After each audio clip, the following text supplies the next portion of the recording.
कह रहा है कि त्रिभुज ABC में कोण B समकोण है, जिसमें AB बराबर 24 सेंटीमीटर तथा BC बराबर 7 सेंटीमीटर। तो निम्न के मान ज्ञात कीजिए। हम लोग देखेंगे त्रिकोणमिति NCERT त्रिकोणमिति के प्रश्नावली जो है 10.1 के क्वेश्चन फर्स्ट। ये कह रहा है कि एक समकोण त्रिभुज है, तो समकोण त्रिभुज सबसे पहले हम बनाएंगे वह त्रिभुज जिसमें एक कोण 90 अंश का होता है उसे हम समकोण त्रिभुज कहते हैं। यहाँ पे B जो है समकोण है, तो ये जो कोण B होगा ये समकोण हो जाएगा। और यहाँ से A और कह रहा है BA और इसको C मान लेते हैं। तो यहाँ पे जो कह रहा है कि AB बराबर 24 सेंटीमीटर, तो AB जो ये है ये 24 सेंटीमीटर है तथा BC बराबर 7 सेंटीमीटर, तो BC ये 7 सेंटीमीटर हो गया। तो AC यहाँ पे पता नहीं है, तो AC का मान ज्ञात करने के लिए हम पाइथागोरस प्रमेय का प्रयोग करेंगे। पाइथागोरस प्रमेय।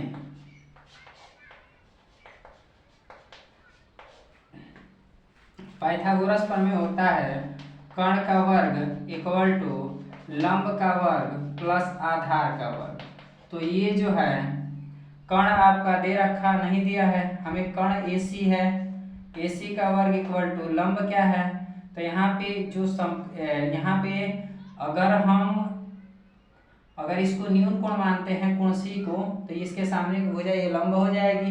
तो यहाँ लंब जो है 24 हो जाएगा, 24 का वर्ग। और ये जो है बची हुई भुजा जो है समकोण के सामने की भुजा कर्ण होती है, न्यून कोण के सामने की भुजा लंब होती है, जो शेष भुजा बची हुई वो आधार होती है।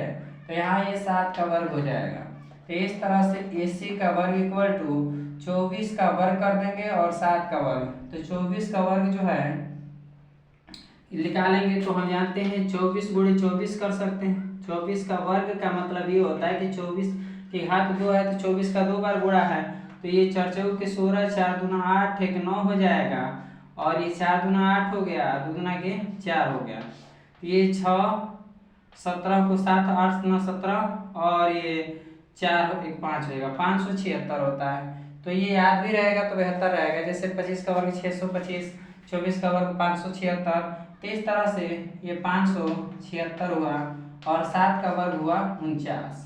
अब ये करते क्या है, AC का वर्ग इक्वल टू 9 6 15 हो गया और 5 7 4 11, 11 1 12 हो गया और 5 1 6 हो गया, 625। तो जब AC का मान निकालेंगे तो वर्ग हटेगा तो इस पे कर्ण लग जाएगा। तो ये 625 है, तो 625 का हम लिखेंगे, 625 का वर्गमूल निकालेंगे तो ये आपका हो जाएगा 25। तो इस तरह से AC का मान जो कर्ण है वो 25 सेंटीमीटर आया। तो ये 24 सेंटीमीटर है और ये 25 सेंटीमीटर है। अब जो क्वेश्चन हमारा कह रहा है, पहला कह रहा है साइन A का मान कास A अर्थात 2 का मान ज्ञात करना है। तो जितने भी ये कोण होते हैं sine theta, cos theta, tan theta, वही न्यून कोण होते हैं। तो यहाँ पे A है, तो यहाँ ये अब ये न्यून कोण न होकर न्यून कोण ये हो जाएगा। तो एक और आकृति हम बना दे रहे हैं। यहाँ एक समकोण त्रिभुज हुआ और इसके लिए जो है ये B हो गया, B समकोण है, ये A हो गया और C हो गया।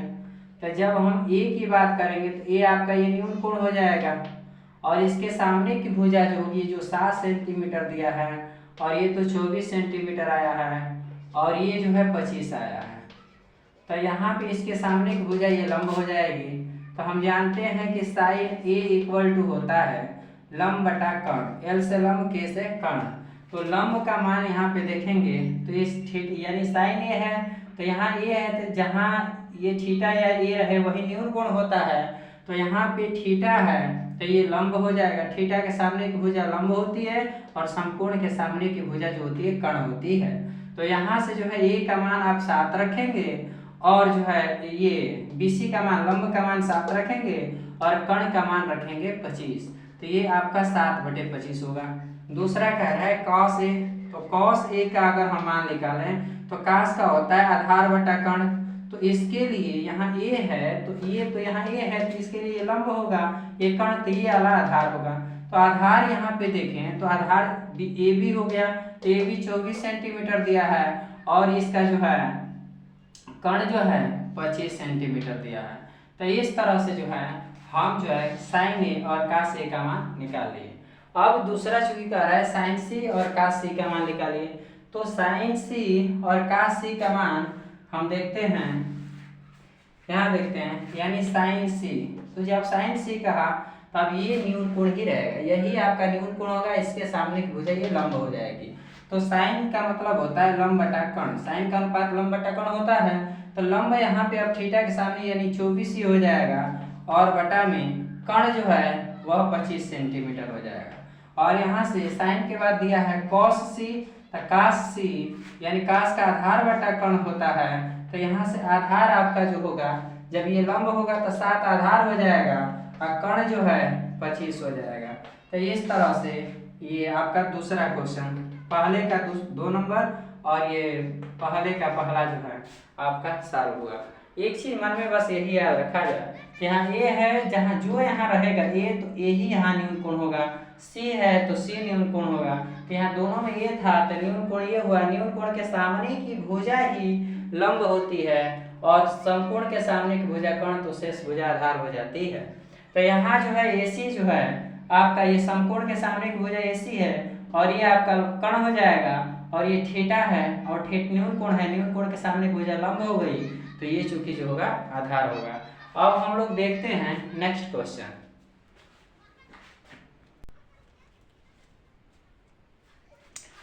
हम क्वेश्चन नंबर 2 देखेंगे। कह रहा है चित्र से tan p minus cot r का मान ज्ञात कीजिए। अगर ये दिया हुआ है चित्र में PQ बराबर आपका 12 सेंटीमीटर और PR बराबर आपका जो है 13 सेंटीमीटर और ये आपका समकोण हुआ, तो हम पाइथागोरस प्रमेय से जानते हैं, पाइथागोरस प्रमेय से। तो हम देखेंगे कि यहाँ कर्ण जो है PR है, तो PR का वर्ग इक्वल टू, यानी यहाँ पे PQ का वर्ग प्लस QR का वर्ग। तो यहाँ देखेंगे PR जो है ये कर्ण है, तो कर्ण का वर्ग, आप PQ जो है P और Q 12 सेमी दिया है तो ये 12 का वर्ग। अब ये PR जो है ये आपका दिया है 13, तो ये 13 का वर्ग और ये प्लस QR का यहाँ से वर्ग निकलेगा। तो ये 13 का वर्ग ये इधर आएगा तो माइनस 12 का वर्ग इक्वल टू QR का वर्ग। तो 13 का वर्ग 169 होता है, 12 का वर्ग 144 होता है और इक्वल टू ये QR स्क्वायर हो गया। तो यहाँ से घटेगा 169 में से 144, तो ये 25 आएगा और इक्वल टू ये QR का वर्ग हो जाएगा। यहाँ से QR की वैल्यू निकालेंगे तो यहाँ जब वर्ग हटता है तो इधर आ जाती है करणी, तो इसका जब करणी से ये बाहर निकलेगा तो QR का मान जो है प्लस माइनस 5 होगा, लेकिन प्लस चिन्ह लेते हैं इसलिए 5 हो जाएगा। तो कर्ण जो है ये जो QR जो है वो 5 सेंटीमीटर हुआ। अब हमारा चूंकि क्वेश्चन जो कह रहा है कि tan P है और माइनस COT cot R है, तो यहाँ tan P है तो जब P यहाँ पे जब P का नाम लेगा तो ये P जो होगा ये थीटा होगा, थीटा के सामने की भुजा लंब होती है। हमेशा याद रखिए थीटा के जो सामने की भुजा होगी वो लंब होगी, समकोण के सामने की जो भुजा होती है वो कर्ण होती है और जो बच जाती है भुजा वही आधार माना जाता है। तो यहाँ हम देखेंगे tan P जो है tan का होता है लंब बटे आधार, तो यहाँ पे जब और ये माइनस काट का होता है आधार बटा में लंब। तो चूंकि हम देखेंगे यहाँ पे कि tan P है तो P जब इसको लेंगे इसके सामने की भुजा ये लंब हो जाएगी, तो ये 5 और आधार आपका जो होगा ये हो जाएगा PR, तो आधार जो है आपका 12 होगा माइनस आधार जो यहाँ पे काट R है तो कॉट R है, तो ये R अब यहाँ थीटा हो जाएगा और इसके सामने की भुजा ये लंब हो जाएगी, तो लंब जो होगा वो 12 हो जाएगा और जो है ये थीटा हुआ, सॉरी, तो यहाँ पे आधार चाहिए तो ये आधार आपका 5 हो जाएगा और लंब चूंकि जो है तो इसके सामने का भुजा लंब 12 हो जाएगा, तो ये 5/12 में से 5/12 घट जाएगा तो इसका मान 0 आएगा। तो सेकेंड नंबर जो क्वेश्चन है इसका आंसर जो है tan p minus cot r का जो मान है वह है आपका आएगा 0। तो इस तरह से सेकेंड नंबर क्वेश्चन कंप्लीट हुआ। थर्ड देखते हैं, तब तक इसको रफ कर देते हैं। यदि sin a बराबर 3/4 हो तो cos a और tan a के मान ज्ञात कीजिए। हम देखते हैं कि sin a का जो मान है वो दिया है 3/4 और यहाँ भी सेम है, cos a है, tan a है, तो इसका मतलब ये है थीटा ही जो होगा वो न्यून कोण होगा, ये ही जो होगा न्यून कोण होगा।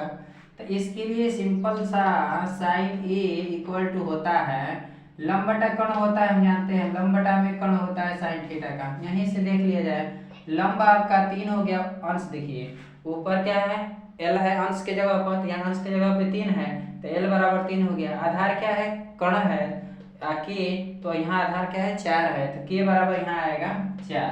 तो हम देख रहे हैं कि जब k बराबर यहाँ 4 हो गया तो हमें क्या नहीं पता है, a का मान पता नहीं है।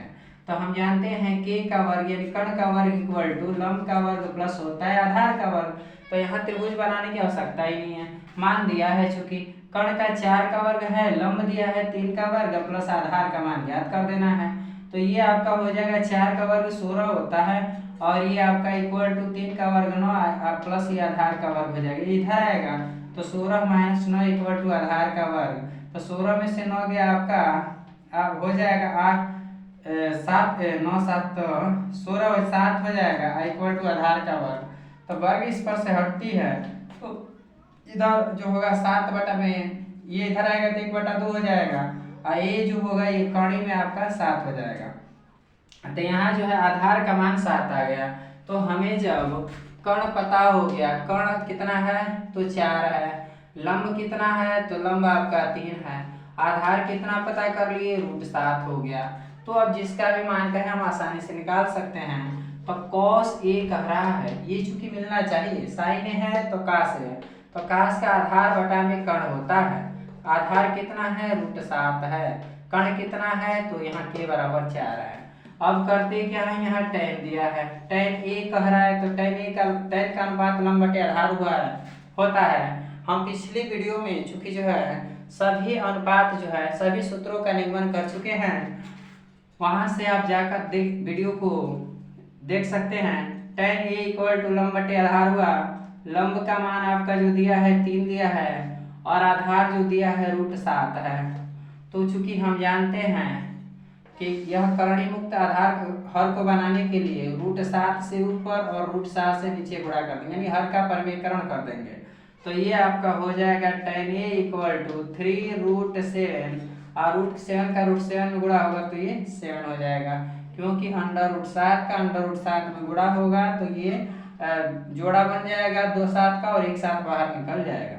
तो ये tan a का इतना मान आया। तो इस तरह से हम देखेंगे कि क्वेश्चन नंबर 3 भी कंप्लीट हुआ। अब क्वेश्चन नंबर हम 4 देखेंगे। कह रहे यदि 15 cot a बराबर 8 हो तो sin a और sec a का मान ज्ञात कीजिए। चूंकि हम देखेंगे कि ये मान दिया है 15 cot a इक्वल टू 8, तो sin a और cos sec a का मान पूछ रहा है। तो यहाँ से हम cot a इक्वल टू ये 8 है तो 15 से इधर क्या है गुणा है तो इधर हो जाएगा भाग हो जाएगा, तो 8/15 हो गया। काट का होता है जैसे आधार बटा लंब होता है, अनुपात इसका होता है आधार बटा में लंब। तो यहाँ देखेंगे a बराबर आपका हो जाएगा 8 और l बराबर आपका हो जाएगा 15। तो अब हमें क्या नहीं पता है, k नहीं पता है। तो k ज्ञात करने के लिए कर्ण का वर्ग इक्वल टू लंब का वर्ग प्लस a का मतलब आधार का वर्ग। k का मान दिया है नहीं दिया है, आधार लंब दिया है 15 का वर्ग है, आधार है हाँ 8 का वर्ग है। अब यहाँ से k का मान निकालेंगे तो 15 का वर्ग जो है 225 हो जाएगा और 8 का वर्ग जो है 64 हो जाएगा। तो यहाँ से 15 गुणे 15 कर लेंगे तो ये 15 × 75 को 5 और 15 और 7 22 हो जाएगा 225। अब यहाँ चूंकि देखेंगे कि इसको जोड़ेंगे तो कर्ण का वर्ग इक्वल टू 5 4 ये होता है 9 और 6 2 8 हो गया और यहाँ पे 2 हो गया, 289 हो गया। तो ये कर्ण का ये जब ये वर्ग हटेगा तो इस पे कर्ण ही लग जाएगी, 289 हो गया। क्यों? क्योंकि यहाँ से 5 4 9 हो गया और 6 2 8 हो गया और यहाँ 2 है, तो यहाँ पे k इक्वल टू हो जाएगा 17 का वर्ग जो होता है 289 होता है। क्यों कि 17 गुणे 17 करेंगे तो ये आपका 7 7 49 को 9 और 7 एकम में 7 और 7 4 11 और ये 17 एकम में 17, तो ये 9 हो गया, 7 8 हो गया, 1 1 2 289 आया। तो इसका मतलब ये जो है ये k इक्वल टू 17 हो जाएगा। तो कर्ण का मान चूंकि यहाँ प्राप्त हो गया तो यहाँ लिखेंगे आधार कितना है 8 है, लंब कितना है 15 है, कर्ण कितना है तो कर्ण जो है 17 है। तो इस तरह से हमें किसका मान ज्ञात करना है sine a. Sine a equal to होता है अनुपात लंब बटे आधार। यहाँ से लंब का मान रखेंगे 15 और साइन थीटा का लंब बटा कर्ण होता है और कर्ण का मान हो जाएगा 17, तो ये 15/17। उसके बाद सेक जो है सेक ए कह रहा है, तो हम जानते हैं कि सेक ए जो है कर्ण बटा में आधार हो जाएगा, तो कर्ण बटा आपका आधार होता है, तो कर्ण यहाँ पे 17 है और आधार आपका 8 है। तो इस तरह से जो है हमारा क्वेश्चन जो है 4 कंप्लीट होता है। आप त्रिभुज भी दिखाना चाहें तो ऐसे समकोण त्रिभुज बना दीजिएगा और यहाँ पे कह रहा है कि इसको थीटा, यहाँ पे थीटा मान दीजिएगा, इसको ए बी और सी करिएगा तो थीटा के सामने की भुजा लंब होती है और ये समकोण के सामने की भुजा कर्ण होती है, तो 17 हो जाएगा, आधार आपका चूंकि 8 है। तो इस तरह से यहाँ से भी मान रख सकते हैं, एंड तो सिंपली तरीका ये है। तो इस तरह से जो है हम चौथा क्वेश्चन जो है कंप्लीट। यहाँ हम क्वेश्चन नंबर 5 देखेंगे, यदि सेक थीटा बराबर 13/12 हो तो शेष सभी त्रिकोणमितीय अनुपात ज्ञात कीजिए। तो यहाँ पे जो है हमारा सेक थीटा इक्वल टू लिखेंगे, सेक थीटा इक्वल टू 13/12 है। हम चूंकि जानते हैं कि सेक थीटा यानी होता है सेक थीटा का कर्ण बटा में आधार होता है। लाल अपन कक्का से जाके देखेंगे तो कक्का कर्ण बटा में आधार हो जाएगा। तो ये कर्ण के बराबर आपका कर्ण के जगह के की जगह 13 है और आधार ए बराबर आपका दे रखा है 12, तो एल यहाँ पता नहीं है। एल का मान ज्ञात करने के लिए हम जानते हैं कर्ण का वर्ग इक्वल टू लंब का वर्ग प्लस आधार का वर्ग होता है। कर्ण 13 का वर्ग हो जाएगा, लंब दिया नहीं है और आधार दिया है 12 का वर्ग, ये इधर आएगा, तो 13 का वर्ग माइनस 12 का वर्ग इधर आएगा, तो प्लस है तो ऋणात्मक हो जाएगा एल का वर्ग। तो ये 13 का वर्ग 169, 12 का वर्ग 144 इक्वल टू एल स्क्वायर, ये घट जाएगा तो आपका 25 आएगा यानी एल स्क्वायर। तो ये जब ये वर्ग हटेगा तो ये √25 में हो जाएगा इक्वल टू एल, तो ये वर्गमूल बाहर निकलेगा, 25 का वर्गमूल 5 होता है, तो प्लस माइनस में होता है चूंकि हमें पॉजिटिव चिन्ह ही लेना है। तो यहाँ से हमें लंब और कर्ण और आधार का मान पता चल गया। तो ये आपका लंब जो है, लंब आपका दे रखा है, अभी 5 निकाले हैं हम, आधार जो है वो 12 है और कर्ण जो है वो 13 है। तो हमें सभी अनुपात चाहिए, तो साइन थीटा चाहिए, कॉस थीटा चाहिए, टेन थीटा चाहिए, कॉट थीटा चाहिए, सेक थीटा तो दिया ही है, तो हमें कोसेक थीटा चाहिए, कोसेक थीटा। तो हम सबका लिखेंगे, साइन थीटा का होता है लंब बटा कर्ण, इसका आधार बटा में कर्ण होता है, टेन का लंब बटा में आधार होता है, लंब बटे आधार, तो इसका आधार बटा लंब हो जाएगा। साइन कोसेक थीटा का होता है लंब कर्ण बटा में लंब हो जाएगा। तो यहाँ से लंब का मान एल का मान दिया है 5, कर्ण का मान दिया है 13, तो 5/13 इसका मान आएगा साइन थीटा का। कास थीटा का मान आएगा, आधार 12 है, कर्ण आपका 13 है, टेन थीटा का लंब यहाँ पे दे रखा है 5 और आधार दे रखा है 12, यहाँ पे आधार दे रखा है 12 और लंब दे रखा है 5, यहाँ कर्ण दे रखा है 13 और ये जो लंब दे रखा है वो 5 है। तो इस तरह से जो है शेष सभी त्रिकोणमितीय अनुपात जो है हमने ज्ञात कर लिया। ये 5 क्वेश्चन कंप्लीट हुए और नेक्स्ट क्वेश्चन जो है अगले वीडियो में प्रोवाइड कराया जाएगा। तो अगर वीडियो अच्छी लगी हो तो लाइक एंड सब्सक्राइब करें। Thanks for watching.